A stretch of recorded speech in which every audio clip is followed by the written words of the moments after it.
محترم ملګرو السلام علیکم ورحمت الله وبرکاته. چا سره باید موږ تاسې دوستي او ملګرتیا ولرو. نو شریعت د دوستي او د ملګرتیا لپاره اووه شرطونه ذکر کړي. یو شرط پکې ایمان دی. رسول الله صلی الله علیه وسلم فرمایي لا تصاحب الا مؤمنا، ملګرتیا مه کوه مګر مؤمن سړي سره. دویم شرط پکې تقوا ده. رسول الله صلی الله علیه وسلم فرمایي ولا یأکل طعامک الا تقی، ستا د ډوډۍ د نخري مګر متقي او پرهیزګار سړی. او دریم شرط چې پکې دا هغه څوک دی چې د هغه په ملګرتیا کې ستا خیر وي. مثلا رسول الله صلی الله علیه وسلم فرمایي د نیک عمل ملګري، د نیک صالح ملګري مثال داسې ده لکه عطر خرڅونکي سره چې کینې نو خامخا خوشبويي به ترې اخلي. او د بد ملګري مثال داسې ده لکه اور پوکونکی چې وي، که ونه سوځېږي نو خامخا جامې خو دې تورېږي ورسره. او بل دا ده چې رسول الله صلی الله علیه وسلم فرمایي څلورم شرط دا ده چې داسې چا سره ملګرتیا وکړي چې هغه ستا شخصیت ونه وژني، د هغه ملګرتیا د وجې نه ته متضرره نه شي.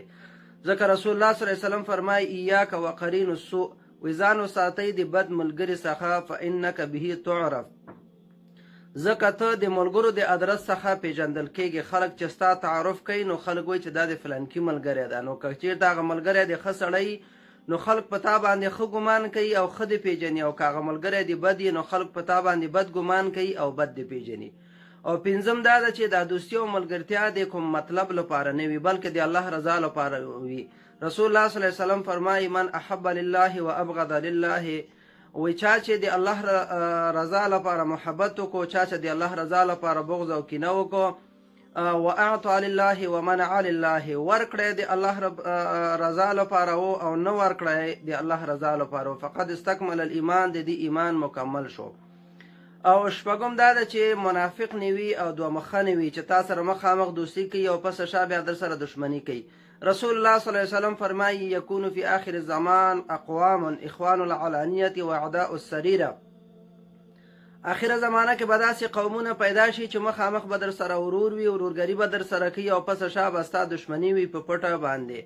او همدارنګې آخري دا د اووم شرط دا ده چې داسې چا سره ملګرتیا مه کوه چې هغه دنیا کې یا آخرت کې بیا پښیمانه یې.